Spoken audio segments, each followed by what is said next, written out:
Joining us to get reaction on this is Lerato Ngobeni, who is ActionSA Parliamentary Chief Whip, as well as Ayanda Allie, again, who's the member of the Gauteng Provincial Legislature for Build One South Africa. A very good evening to both of you. And Lerato, I'd like to start with you as well. From ActionSA, you've heard what the President has had to say. You've been very vocal about this issue in the past. What's your reaction? Thank you so much, and thank you to Newzroom viewers. I have to say that, we didn't expect too much. I can only say that we are glad that finally the President has taken it upon himself to address the nation. We hear what he is saying. However, we just think it's too little. I mean, all of these things were supposed to be done already. We would like to know, as he has alluded to the fact that there are these pesticides and there are these chemicals. We now want to know who is selling them, because if they are banned and they're not supposed to be on the streets, how are they getting onto the streets? We wanted to hear actually what punitive measures are going to be taken. It's not enough just to say that spaza shops are going to be closed. We have been screaming from the top of our heads for the President to do something about this.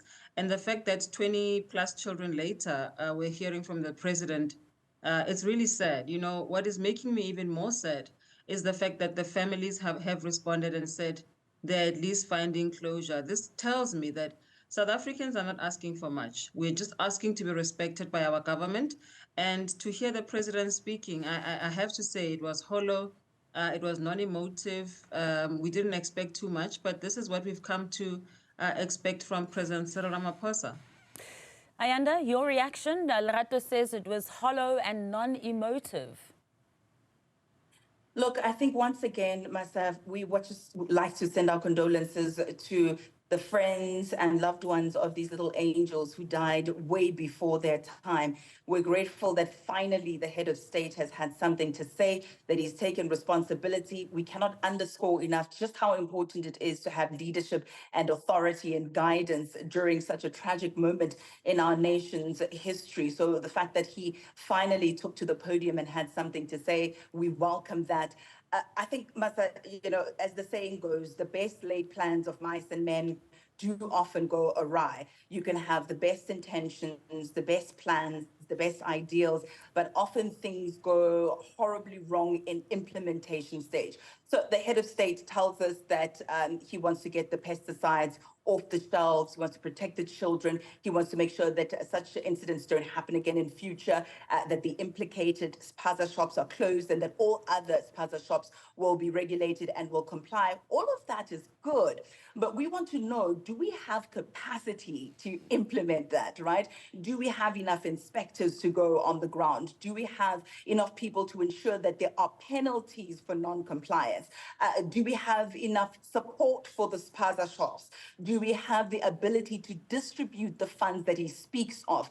I mean, I'll use Gauteng very quickly as a case study.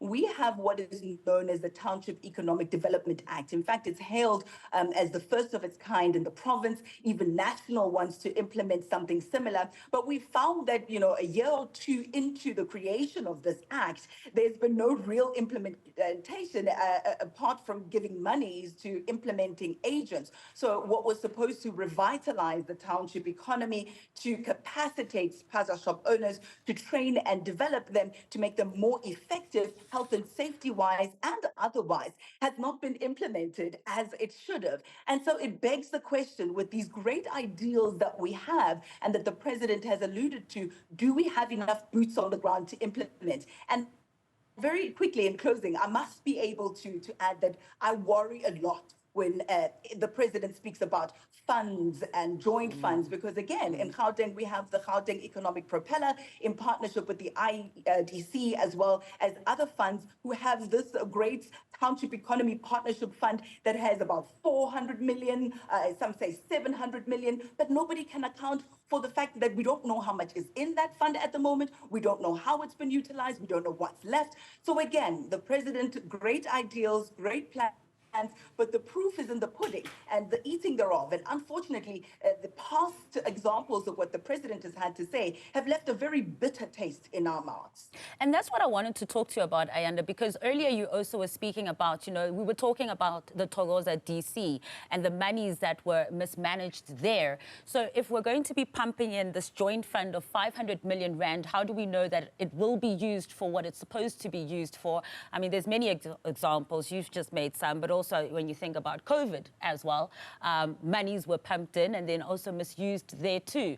Another thing that the president mentioned, Ayanda, is something where he calls out local governments in terms of waste collection as well, to say that the reason why a lot of these shop owners and residents go and buy these chemicals, these pesticides, is because they're trying to get rid of the rats. Why do they have the rats? Because the areas are filthy and the waste management is not happening. Calling on local government to do that.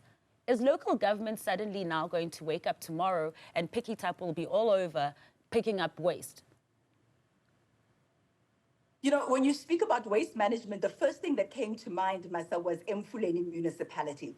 Now, you have in Mfuleni a defunct municipality, a broke municipality, a municipality whose accounts were attached by Eskom because it could not service its debts, a municipality who's had their refuse removal trucks attached as well because they could not afford to pay their service providers. And we also see that whatever implementation plan that they had post that to mitigate that also fell. So you have a municipality that's a clear case study that it is not able to look after itself, it is not able to collect refuse, it is not able to ensure that there is good sewage that is not running in the streets and live and billowing over, as it were. So how is a municipality like that going to ensure that there are no rats on the street? How is a municipality like that going to ensure that suddenly it's going to find money to pay salaries, because it couldn't pay salaries as well? It's going to find money all of a sudden to remove refuse, and it's going to find money to repair and to conduct maintenance on its sewage infrastructure. It's highly impossible. The cooperative governance and traditional affairs nationally and provincially have failed to rein in the municipalities and enable and empower them and capacitate them to play their part. And if they've not been able to do that for municipalities being organs of state, how much more for spaza shops? And very quickly, you speak about the distribution center in Thokoza.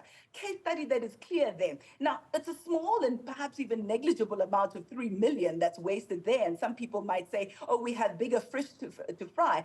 But it's indicative of an inability to use state resources to make sure that you empower spaza shop owners to buy locally, or to empower them to stock and buy in bulk of services and goods that are wholesome, that are healthy, that are hygienic. It's also indicative of the fact that you are not able to implement TIDA Act, the Township Economic Development Act, that could have prevented perhaps even all of this that we see now, because it would have empowered local spaza shop owners to know how to go about cleaning their spazas in an adequate manner and not in a toxic and hazardous manner.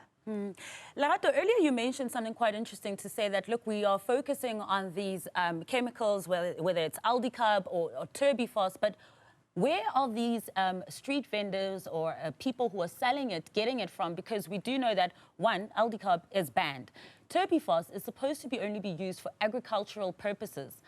But in this conversation, we're hearing about the Department of Education, the Department of Health. Where's the Department of Agriculture that is also responsible for the handling of such pesticides as well? Look, the president did mention the Department of Agriculture, and I think that he's mentioned a couple of departments.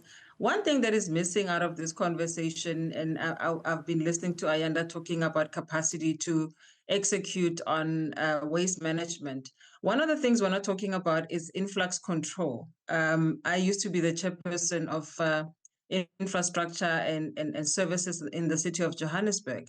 And one of the things that Pick It Up, for example, is grappling with is the fact that there are so many people who are coming in and out of the city, and so you can't plan for how much waste you need to collect. There's absolutely no way of knowing how much trucks you need to deploy, how many people and how much manpower you need to deploy, because literally every single day, more than 1,000 people flood into the cities on a daily basis, particularly a city like the city of Johannesburg.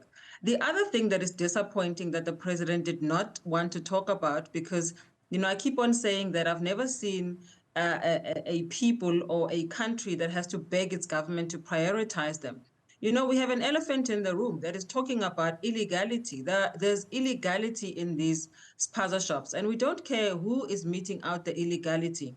There are illegal foreign nationals who are running these spaza shops. I was listening to Premier Panyaza Lesufi the other day on Newzroom Afrika talking about the fact that foreign nationals will run spaza shops in South Africa.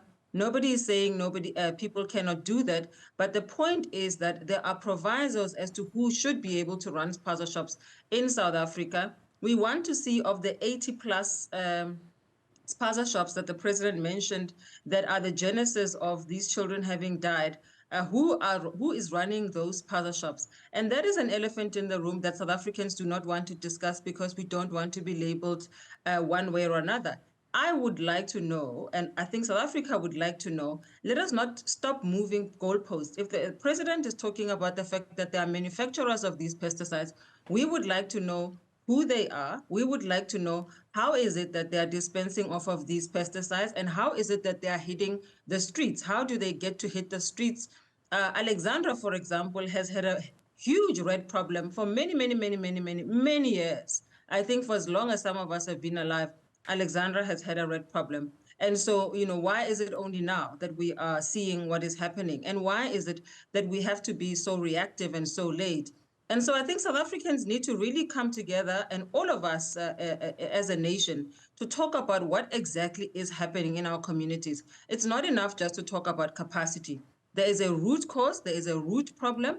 There are officials that are complicit in what is happening, and we need to root that out. You can't solve a problem if you do not know from whence it comes. So we hear all of the things that the president has said. I was listening quite intently to what the president has said. And as I said before, I'm still very disappointed. And I think that it is time that South Africans become very vigilant, and South Africans really hold those who they have elected into positions of power and authority accountable for this situation. Because just because it's not my child and yours that has passed away, we can't be so insensitive, and we can't be so complicated and so complex so that people do not know, how it is that they need to interact with us. We need to speak to them in a language that they understand, and speak to them with the necessary emotion. Because to have lost a child in this manner, honestly, it's unacceptable for any country to accept at all.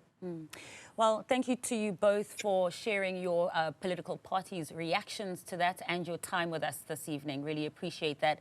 That's Build One South Africa's member of the Provincial Legislature in Gauteng, Ayanda Allie, and as well as Lerato Ngobeni, who's the parliamentary chief whip for ActionSA.